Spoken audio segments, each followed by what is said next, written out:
The Utah defense was spectacular. Only 13 points for UCLA. Nico had a brutal day, right? I mean, he had under 150 yards passing.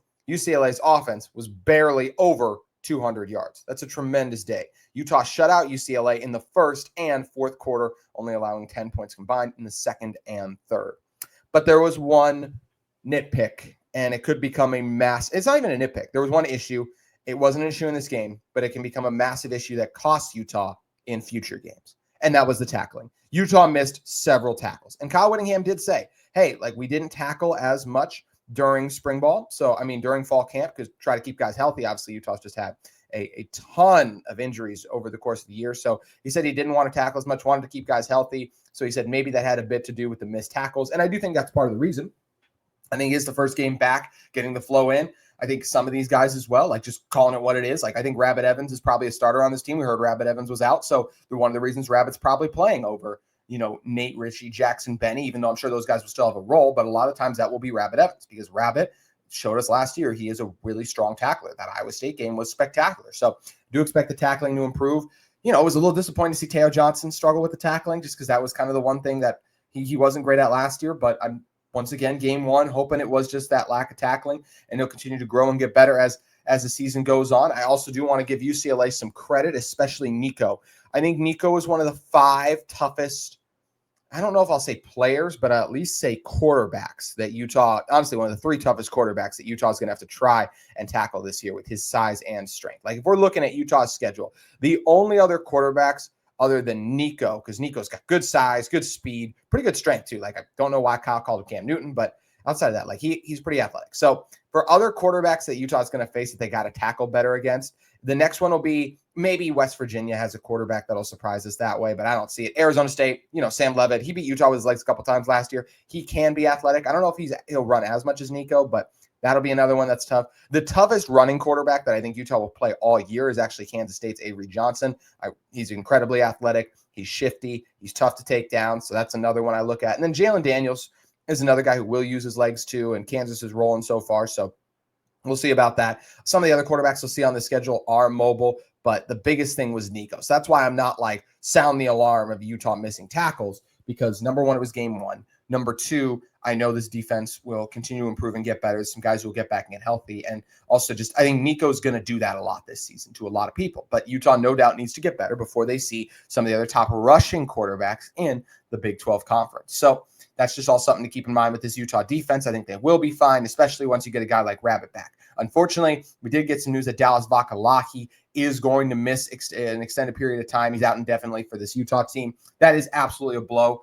I like the way Carson Kaufusi looked in this game, but it's just a lot to ask a true freshman to step up as much as Utah's doing with him. They asked Dallas Vakalahi to do the same last year, and he was able to deliver. So hopefully Kaufusi can do the same. But right now, it'll probably be V. Mahi and Jonah Laea, and we'll see how that goes. I think Laea was fine from what I could tell. I mean, the Utah defense played well overall, but this was also not a very good offensive line. So how are they going to fare from a run-stopping and pass-rushing perspective against the better ones? That remains to be seen. We talked about it, though, according to Pro Football Focus, 2 of the highest-graded defenders that Utah had in this game were John Henry Daley and Logan Fano. Just their ability to win one-on-one up front, the bevy of pass rush moves they used, all the different things they were doing, I was incredibly impressed with their ability, right? So Pro Football Focus listed the highest-graded guys for Utah in this game. How about Jackson Benny being the 4th highest, by the way, 72. Shout out Jackson Benny, getting it done as a cornerback.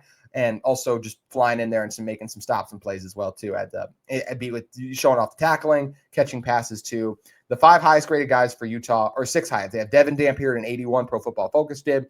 Benny at 72. Logan Fano at 73. Smith Snowden as a wide receiver, 74. John Henry Daley at an 84. And, of course, Mr. Spencer Fano at an 87. So high grades, highest praise for Utah, and those guys deserve to be up there. But love what Benny showed. I think that I want to see a lot more Rabbit Evans, as we kind of talked about, but love that Benny. There were a lot of transfers that this Utah team added. So the fact that Benny's getting a lot of snaps over a lot of those guys, too, is an incredibly encouraging sign for this Utah football team. So love what this Utah defense is showing right now. And, after game one, I can sit here and say maybe they won't be taking that step back that I thought they will. I'm not ready to completely just abandon that take after one game. It's hard not to overreact after the first game. I think you got to be very careful, right? To me, no Big 12 team looked more impressive, and we'll talk about this more in the third segment, than Utah did this past weekend. No Big 12 team looked more impressive. Does that necessarily mean they're the best team in the Big 12, though? I don't know if I'm ready to say that yet, because there's a lot of season to be played left, and there's also just a lot better teams that Utah is going to play than UCLA. I think UCLA would be a bottom 6 team in the Big 12. I don't think they'd be the worst team in the Big 12, but I think they'd be a bottom 6 team. So I'm not going to sit here and say that Utah, dominated a good Big 10 team, because I simply put, don't think they did. So still want to see that defensive line, the defense continue to produce against better competition. And Deshaun Foster did have a quote where he said, like, hey, after watching the film, we're close. And I don't know if I would have said that if I was him, but I see what he's saying in terms of, we were blitzed, we were pressured here, and Nico just missed this throw and missed this play. If he makes that throw, that's a large game because of the blitz that Utah's bringing at us. And there were some times where there was a missed tackle or two that obviously led to a good thing. So I do see why he said that, of just like, hey, we weren't too far off from being more in this game. There were opportunities they could be. When you get blown out 43-10, you kind of are far off from being in the game, right? But yeah, still things that Utah needs to continue to work on and build on. Like we talked about, the tackling has got to be something this team cleans up. They need some guys to step up amidst the injuries, but love the way the linebacker group looked. Jonathan Hall looked explosive. Leavani DeMooney laying the wood on that one big hit. Lander Barton looking back. Love the blitzes that Morgan Scalley was drawing up, the creativity, just bringing absolute chaos. Utah got 5 sacks at the end of the day, too. Logan Fano got 1. John Henry Daley got 2. I predicted that barely wrong. I was like, it's just a bummer. I said Logan Fano would get 2 and John Henry Daley would get 1. So I was just like, but either way, fired up this Utah team to get production and produce the way that they did in this game. But Utah looked absolutely tremendous. I think the defense will be fine in this game. The fact they only gave up 13 on the road is very encouraging. I don't expect them to give up over 20 in these next 2 games. I think they'll stay locked in against 2 not great teams. If they give up more than that against Cal Poly, it's because they took their foot off the gas. We'll preview that game more later this week. I don't see why Devin Dampier will be in the second half of that game. To me, you bring him in. It's a tune-up game. Allow that ramp-up period to get going, and then you're ready to play the Big 12 teams you have coming up outside of another tune-up against Wyoming, where I think Utah's starters will be out of that one by the end of the third quarter, is my prediction based on just what we saw from Wyoming against Akron as we sit here right now. But fired up for this Utah defense. Love the plays they were able to make in coverage. The coverage was sticky. The blitzes were impressive. The tackling had needed work, but is still encouraged by the linebacker. The defensive line really impressed me, and I feel like Utah, I like the rotation. Paul Fitzgerald, John Henry Daley, Cash Dillon, Lance Holtzclaw, all impressive. So liking what I'm seeing out of this Utah defense.